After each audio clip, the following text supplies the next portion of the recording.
Boa noite. Estamos mais uma vez nos preparando para meditarmos na palavra do Senhor. É um prazer estar com vocês novamente. Nesta semana não podemos estar na quarta-feira, por questões da faculdade, mas estamos aqui mais uma vez para aprendermos juntos da palavra do Senhor.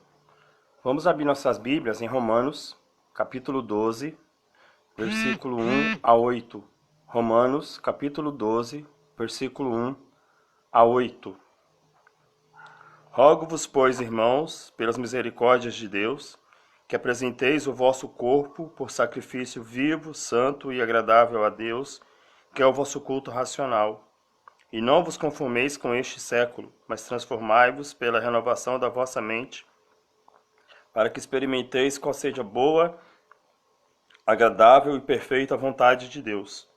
Porque pela graça que me foi dada, digo a cada um dentre vós, que não pense de si mesmo além do que convém. Antes, pense com moderação, segundo a medida da fé que Deus repartiu a cada um.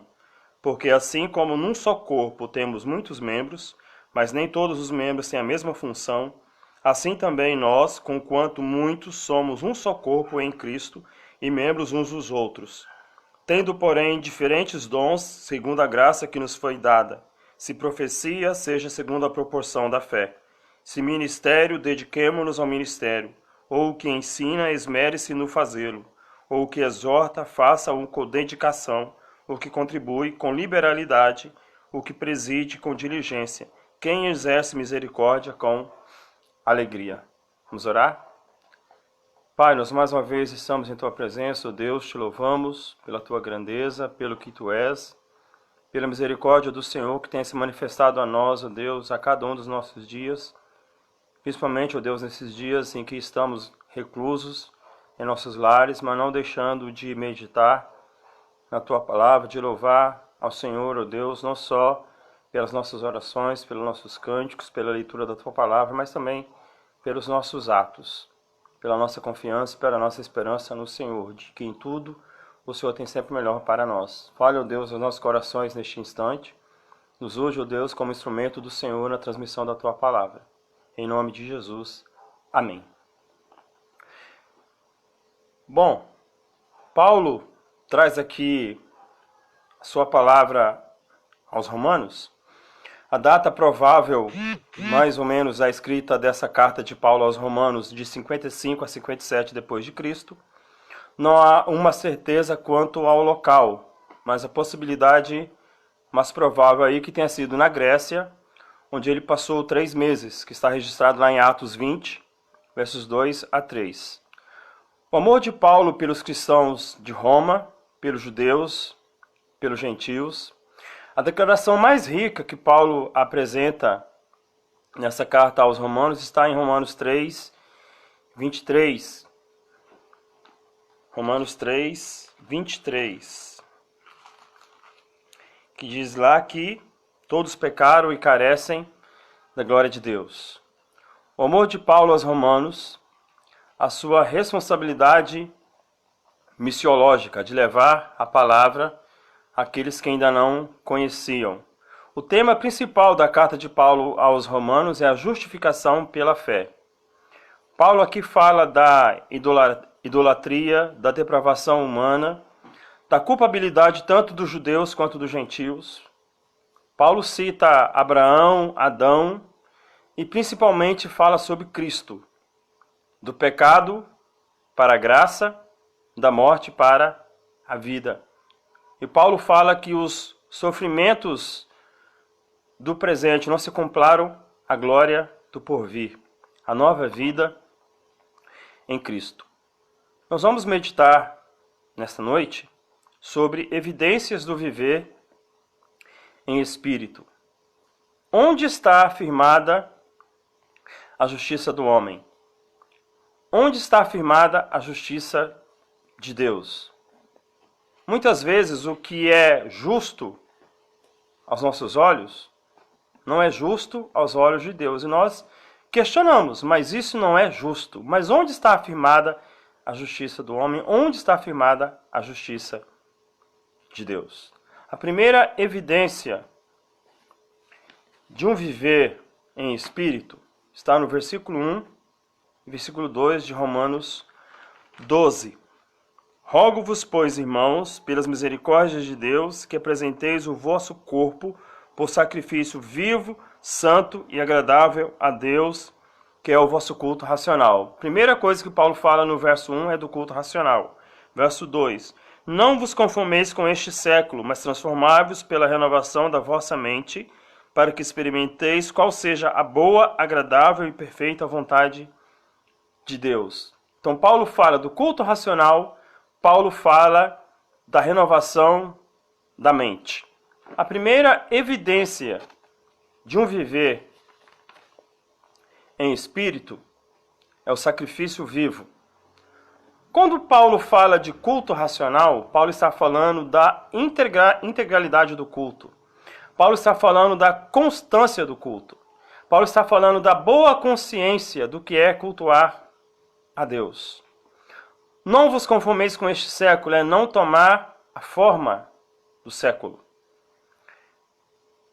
Não se igualar ao mundo. Interessante que no verso 2 diz: não vos conformeis com este século, mas transformai-vos pela renovação da vossa mente, para que experimenteis qual seja boa, agradável e perfeita vontade de Deus. E qual é a renovação desta mente? Quando fala aqui de sacrifício vivo, começa falando de culto racional, Paulo está falando que a nossa razão, o nosso raciocínio não está mais firmado naquilo que pensamos, naquilo que temos como conhecimento da nossa própria mente, mas é pensarmos com a mente de Cristo. É termos em nós o discernimento daquilo que agrada a Deus, aquilo que seria o pensamento de Cristo. Em 1 Coríntios 10, verso 1 a 4, Paulo lembra do povo de Israel, da passagem pelo mar, do batismo enquanto passavam pelo meio do mar, do manjar espiritual, beberam da mesma fonte, apontando para Cristo. Hebreus capítulo 10, verso 18 ao verso 20. Não há mais sacrifícios físicos. O título sugerido de Hebreus 10 traz lá que os sacrifícios humanos são transitórios. O sacrifício de Cristo, a expiação por meio de Cristo, foi de forma divina e permanentemente. Não havendo mais a necessidade de sacrifícios vivos, de ofertas de carneiros, de oferta de qualquer outro animal. Mas a morte de Cristo, o sacrifício de Cristo, foi de uma vez por todas.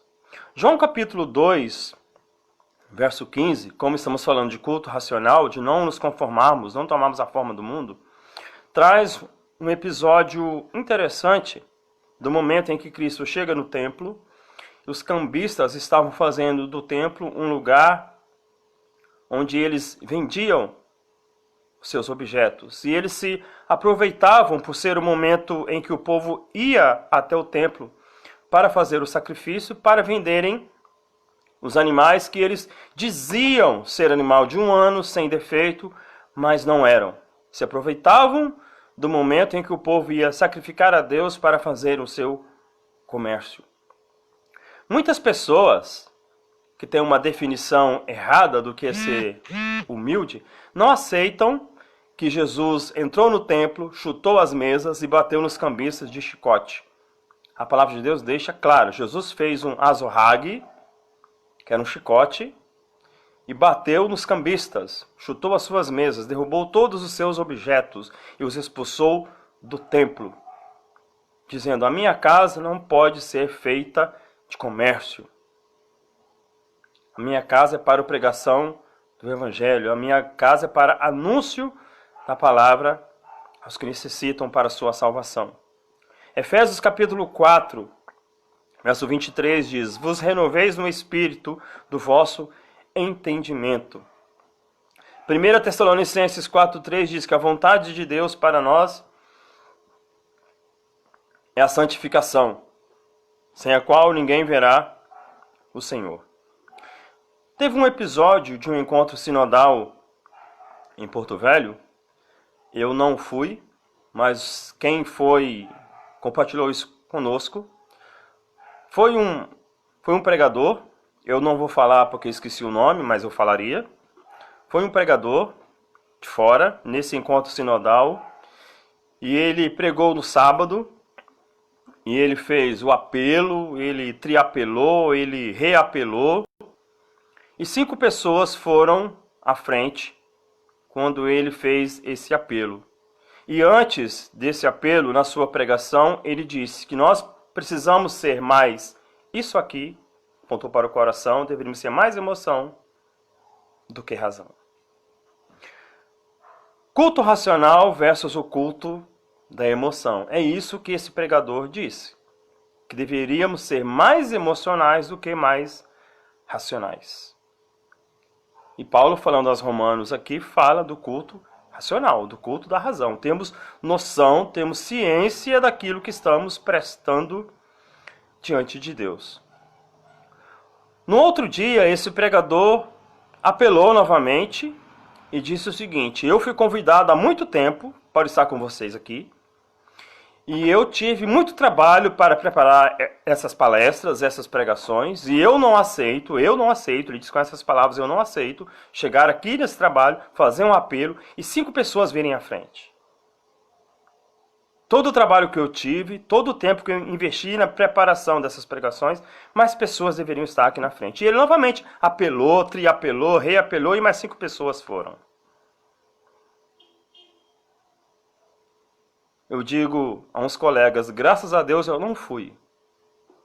Porque eu conversaria com o líder para tirar ele do púlpito e alguém assumir as palestras.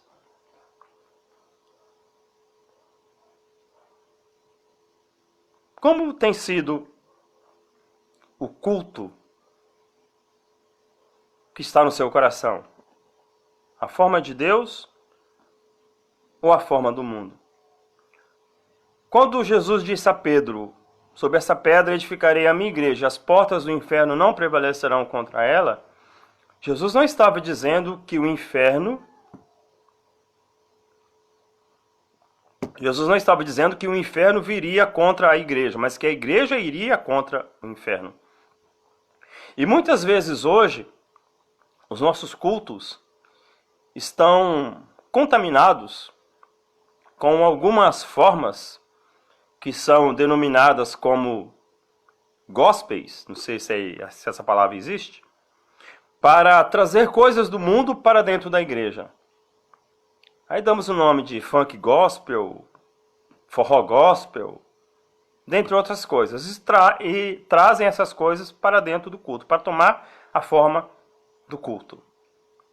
Estão fazendo o caminho contrário.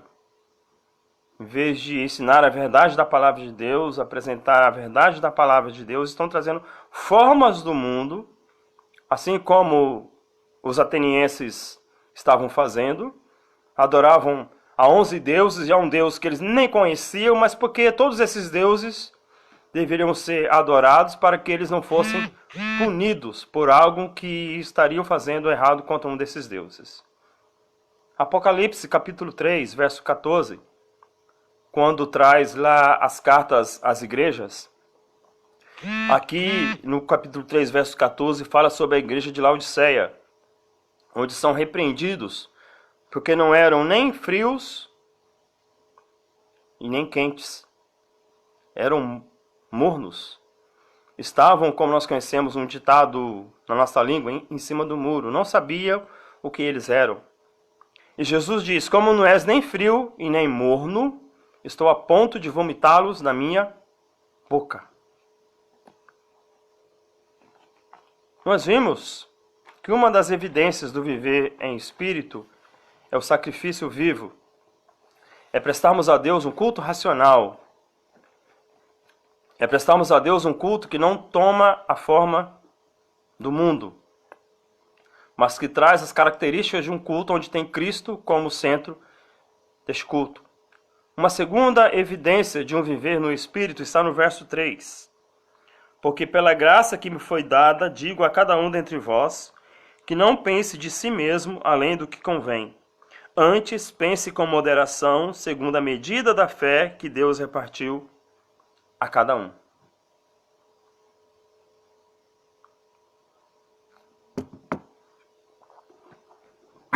O dom de Paulo. Paulo diz, pela graça que me foi dada. Paulo era perseguidor da igreja e passou a ser perseguido. Desculpem, uma segunda evidência de um viver no Espírito é o exercício dos dons individuais, dos dons que são repartidos por Deus a cada um de nós. E Paulo fala do seu dom especificamente no início desse verso 3. O dom que me foi dado, ou pela graça que me foi dada por Deus, o dom de anunciar, de pregar a palavra. Como estava dizendo, Paulo passou de perseguidor a ser perseguido em nome do Evangelho. E Paulo, falando ainda no verso 3, Paulo fala, não pense de si mesmo além do que convém. Paulo está falando de altruísmo, de pensarmos no outro, de pensarmos no nosso próximo. Lembrando que o nosso próximo não são só aqueles que estão próximos a nós, nossa família, nossos pais, nossas esposas, nossos filhos. São todos aqueles que necessitam de nós, onde quer que estejam, onde quer que nós estejamos, próximos a alguém que necessita de nós. Paulo também fala da medida da fé, do dom repartido a cada um. Paulo fala da moderação. Usai os seus dons com moderação, segundo a medida da fé que Deus repartiu a cada um. Gálatas capítulo 2, verso 9. Pedro e Paulo. Paulo enviado aos gentios e Pedro aos da circuncisão, aos judeus. E tanto Pedro quanto Paulo estavam falando aos judeus e gentios sobre a eficácia divina, a eficácia da obra de Deus por meio de Cristo Jesus. Provérbios, capítulo 25, verso 27, traz um excelente conselho. Muito mel não é bom, assim como procurar a própria honra não é honra. O mel em exagero, por mais doce que seja, não é bom. Assim como procurar a própria honra não é honra. Não existe honra alguma nisto. Deus falando através do profeta, diz, aquele que quer se gloriar, glorie-se em me conhecer. Não existe maior honra do que conhecermos a Deus. E foi essa honra que foi nos dada por meio de Cristo Jesus na cruz, ao morrer, ressuscitar no terceiro dia e nos dar vida, ao ressuscitarmos com Ele. 1 Coríntios capítulo 13, texto muito conhecido nosso, fala do dom supremo. E Paulo inicia falando, ainda que eu fale a língua dos anjos e dos homens, se não tiver amor, nada disso serei. Ainda que eu tenha o dom de profetizar, amor, serei como símbolo que retine. E assim ele segue dando os seus testemunhos. E Paulo fala que o dom supremo, acima de todas as coisas, é o amor. Marcos capítulo 12, verso 30 ao 31, traz a síntese dos mandamentos. Amar a Deus sobre todas as coisas e ao próximo como a ti mesmo. Eu até costumo dizer que alguns fazem uma separação dos mandamentos, aquilo que são preceitos do homem para com Deus e do homem para com o seu próximo. Eu, pessoalmente, não costumo fazer essa divisão ali. Porque à medida que eu cumpro com os preceitos que dizem respeito ao meu relacionamento com o meu próximo, eu estou automaticamente obedecendo a Deus. Assim como quando eu cumpro os preceitos que dizem respeito ao meu relacionamento para com Deus, eu estou honrando a Deus. Então, cumprindo todos os preceitos que estão nos mandamentos, eu estou obedecendo, honrando a Deus. Independente de ser os que dizem respeito ao meu relacionamento direto com Deus e ao meu relacionamento com o próximo, que também diz respeito a amar a Deus, a obedecer a Deus. Romanos capítulo 12, verso 9 a 20, fala para nos esforçarmos ao máximo pelo amor. Tem um texto que diz: quando depender de vós, tende paz com todos os homens. Eu vi um testemunho de um episódio que alguém tinha um problema com o irmão e foi ter com ele para acertar as suas diferenças. Chegou nesse irmão e citou esse texto. A palavra de Deus diz que quando depender de vós, tende paz com todos os homens. Eu estou aqui para te pedir perdão, dizer que eu te perdoo também. E como eu já te pedi perdão, agora é com você. O que dependia de mim, eu fiz. Como diz o texto. Agora você vê o que você vai fazer com o meu pedido de perdão. Mas quando diz lá, quando depender de vós, diz, esforçai-vos ao máximo. Não façais só o possível para ter paz, mas o impossível para ter paz com todos os homens. É o mesmo que diz aqui em Romanos 12, verso 9 ao verso 20. Esforçarmos ao máximo pelo amor. Nos doarmos ao máximo pelo amor. Amor é renúncia. Muitas vezes quando nós falamos de amor, nós pensamos naquilo que nós podemos adquirir pelo amor. Mas o amor é justamente fazer o caminho contrário. Amor é renúncia. Amor é esquecermos de nós e olharmos para o nosso próximo. Amor é esquecermos daquilo que nós necessitamos e olhar para as necessidades do próximo. A palavra de Deus nos diz que não é só amar ao próximo como a nós mesmos, é considerarmos uns aos outros superiores a nós mesmos. Aquilo que eu desejo para mim, eu preciso pensar em dobro para o meu próximo. Quando se fala sobre os dons, tem duas correntes teológicas. Nós não vamos falar sobre elas. Eu só quero citar, resumidamente, o que elas trazem em si. Tem os chamados cessacionistas, que creem que todos os dons cessaram, e tem os continuistas, que creem que alguns dons continuam a existir. Nós cremos que o dom da revelação encerrou, como a própria palavra de Deus nos diz, com o cânone bíblico. Não existe mais revelação de Deus ao homem. Há poucos dias eu estava comentando na minha casa com minha esposa. É muito fácil as pessoas chegarem hoje e dizerem que tem uma revelação de Deus e citam frases que já estão na palavra de Deus. Citam frases de texto que já estão na palavra de Deus. Então, que revelação é esta? A própria Bíblia já nos traz essas verdades. Mas, sem falar de cessacionismo e continuismo, nós precisamos crer na soberania de Deus. Muitos pensam, por exemplo, no dom de línguas como palavras que nós ouvimos, como algumas por aí. Citam uma palavra e vão falando aquilo, e essa mesma palavra, muitas vezes, ela é traduzida para várias palavras. E essas línguas que nós ouvimos hoje são chamadas línguas estáticas. São decorebas que as pessoas decoram e começam a falar.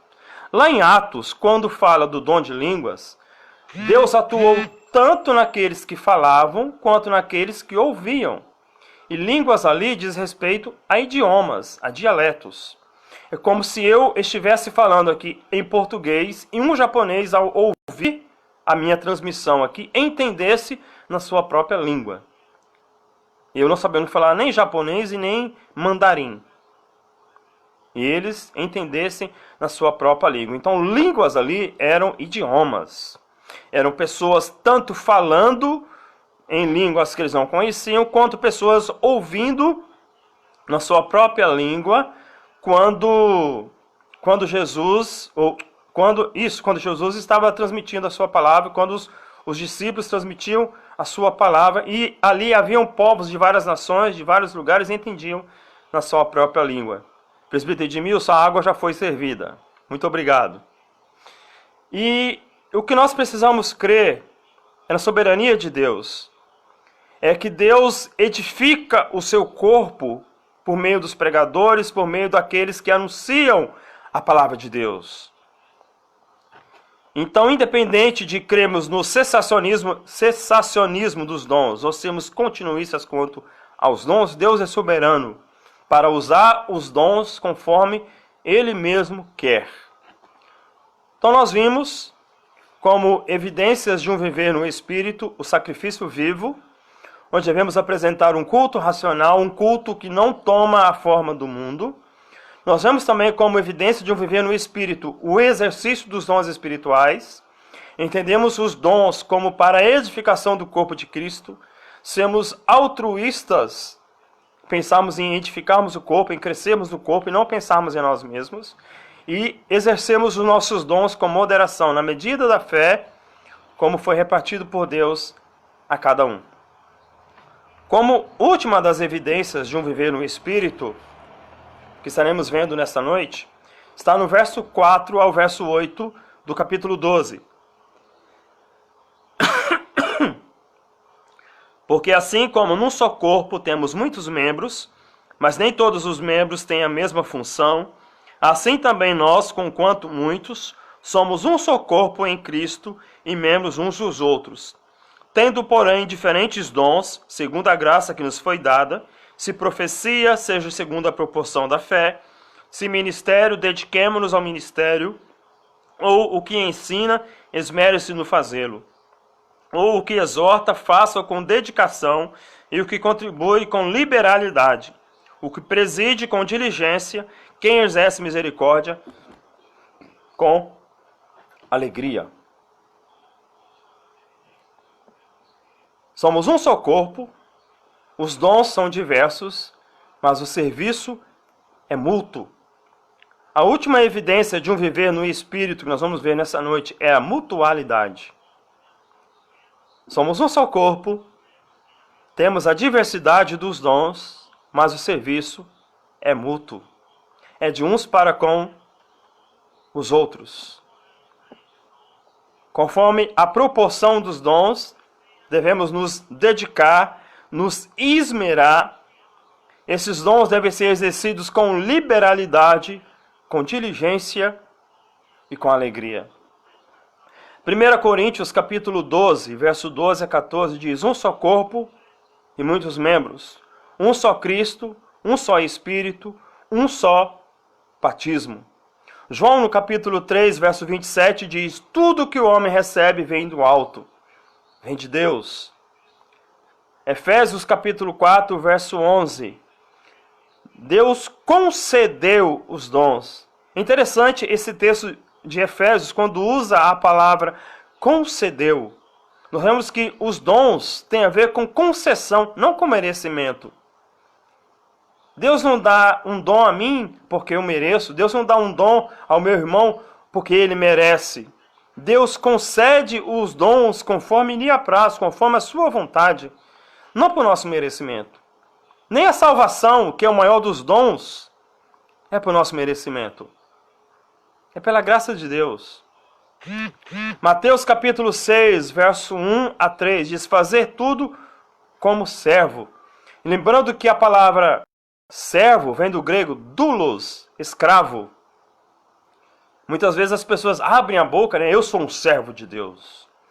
Como se Deus fosse como um rei terreno e eu tivesse vestes especiais e estivesse ao lado do rei como seu servo com toda aquela pompa. Então quando diz que quando formos fazer tudo, fazer como servos, está falando do serviço que devemos prestar ao nosso próximo. Deus não precisa do meu serviço. Quem precisa do meu serviço é o meu próximo. Então eu sou como escravo de Deus para servir os seus, para servir os seus escolhidos, para servir o meu próximo. Como Deus, como meu Senhor, me disser: Alcides, vai lá e faz isso para fulano, faz isso para o ciclano. Porque eu estou a serviço de Deus para com o meu próximo. Atos capítulo 20, verso 28. Atendei por vós e pelo rebanho. 1 Coríntios 9, verso 7, quando fala da contribuição, diz: não por tristeza ou por necessidade. Porque muitos entendiam que dizimarem, que ofertarem, é como se fosse uma troca com Deus. Como certo apóstolo disse há uns anos atrás, não vou dizer o nome dele não, só vou dizer que ele anda com chapéu. Ele disse que dê o dízimo conforme a renda que você quer para o próximo ano. Se você der R$1.000 de dízimo, a sua renda mensal vai ser 10.000. Se você der 3.000 de dízimo, a sua renda mensal será 30.000. E assim por diante. Dê o dízimo conforme a renda que você quer ter, como se fosse uma troca com Deus. É por isso que Paulo, falando que aos Coríntios, fala sobre isso. Não por tristeza ou por necessidade. Não como se estivesse fazendo uma troca para com Deus.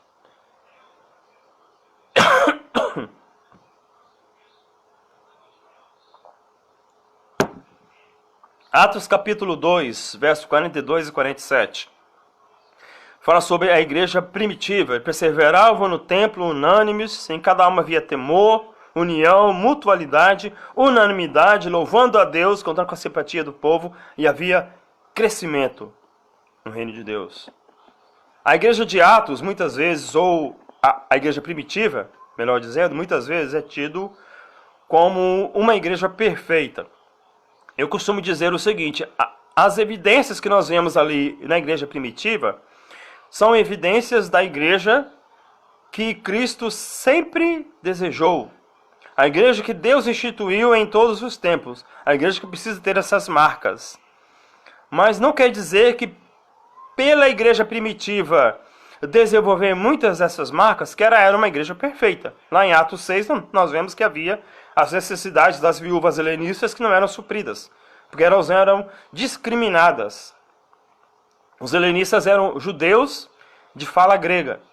Então eles não eram considerados como judeus de fato. Então as suas viúvas eram discriminadas na distribuição das suas assistências. Então havia, claro, marcas evidentes de uma igreja que temia a Deus, uma igreja que servia a Deus. E uma outra coisa importante, esse servir de casa em casa, estarem reunidos em lares, eles estavam em um momento de perseguição, eles precisavam cuidar uns dos outros. Vendiam as suas propriedades, distribuíam os bens à medida que ninguém tinha necessidade, porque muitas dessas pessoas perdiam tudo que possuíam. Perdiam seus bens, perdiam suas terras, perdiam as suas plantações, perdiam tudo. E aqueles que ainda possuíam bens, distribuía para que os que faziam parte da igreja de Deus não tivessem necessidade. Quando a palavra de Deus diz: nunca vi um justo desamparado, nem a sua descendência mendigar o pão, não quer dizer que o cristão nunca passará por necessidade. Está dizendo que ao passar por necessidade, ele terá a sua necessidade suprida. Porque ele é justo, e Deus prometeu que o justo não passaria por necessidade sem ter a sua necessidade suprida. Porque somos igreja, porque somos família, porque exercemos a mutualidade como evidência de um viver em espírito. E se exercemos a mutualidade, o nosso irmão não passa necessidade. Porque nós teremos como supri-lo aquilo que ele necessita, ou ao menos precisa ser assim, como igreja do Senhor. Então nós aprendemos nessa noite, como evidências de um viver no Espírito, o sacrifício vivo, o culto racional, não tomar a forma do mundo, o exercício dos dons espirituais, com moderação, sermos altruístas, não menosprezarmos uns aos outros por causa dos dons que possuímos. E por último, nós vimos a mutualidade. Um só corpo, diversos dons, mas o serviço é mútuo. Precisamos exercer juntos para a edificação desse corpo. Nós queremos mudança no mundo, no nosso país, no coração dos nossos políticos, nas nossas igrejas, na nossa cidade. Eu ouvi uma vez, não me lembro a fonte: seja a mudança que você quer ver. Isso significa que se eu quero mudança na minha casa, a mudança precisa começar em mim. Se eu quero mudança na minha igreja, a mudança precisa começar em mim. Se eu quero mudança no ambiente do meu trabalho, a mudança precisa começar em mim. E assim sucessivamente. Onde quer que nós estejamos, se existe algo que precisa mudar, precisa começar em nós. Eu ouvi uma vez de um líder e me preocupou quando ele disse: faça tudo o que eu digo, mas não faça tudo o que eu faço. Eu sei que não somos perfeitos, que seremos perfeitos somente quando Cristo nos buscar, mas o apóstolo Paulo diz que aquilo que ele pregava, ele deveria ter cuidado para que ele mesmo não fosse desqualificado por aquilo que ele pregava. Então faça tudo o que eu falo, mas não faça o que eu faço, está errado. Porque por mais que eu seja imperfeito, aquilo que eu falo precisa, ao menos, fazer parte daquilo que eu busco como padrão para a minha vida. Tá certo que Paulo disse: sede meus imitadores como eu sou de Cristo. Não olhar para Paulo, para suas falhas, olhar para aquilo que Paulo fazia que evidenciasse Cristo. Mas a minha vida precisa evidenciar Cristo a cada dia, porque eu preciso ir melhorando, mesmo não sendo perfeito. Mas preciso caminhar para a perfeita varonilidade, até o perfeito dom de Cristo. Dizer e fazer. Aquilo que nós dissemos precisa ser, ou precisa ser o alvo daquilo que nós fazemos. Essa palavra que eu estou acabando de transmitir aqui a vocês, é Deus falando aos nossos corações. Deus primeiro falou a mim. E neste momento Deus está falando a mim e a todos vocês que me ouvem. Porque é a palavra de Deus. E ela não fala só aos ouvintes. Ela fala também àquele que ouve. Assim que precisa ser. Se a palavra de Deus não move o meu coração, se a palavra de Deus não incomoda o meu coração, eu não tenho como transmitir aos que ouvem. Que nesta noite nós possamos pensar nisto. Se nós queremos realmente sermos espirituais, se nós queremos ser cheios do Espírito Santo, ser cheio do Espírito não significa falar línguas estáticas. Ser cheio do Espírito não significa sair por aí expulsando demônios.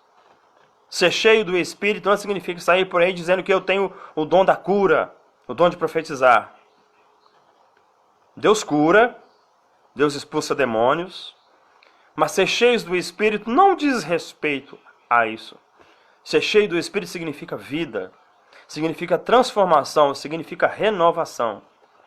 Então que possamos evidenciar esse ser cheio do Espírito, apresentando um sacrifício vivo a Deus, o nosso culto racional, exercendo os nossos dons espirituais e, acima de tudo, exercermos a mutualidade uns para com os outros. Assim seremos melhores nos nossos lares, nas nossas igrejas, na nossa sociedade, onde quer que nós estejamos. E confiaremos de que tudo que somos, temos, vem do nosso Deus. E é para o exercício de uns para com os outros que Ele nos dá todas as coisas, que nos dá os nossos dons, que nos dá o privilégio de servirmos aos seus escolhidos no seu reino. Como nós ouvimos há poucos dias, o reino de Deus não tem simplesmente um sentido espiritual de reinarmos eternamente com Ele.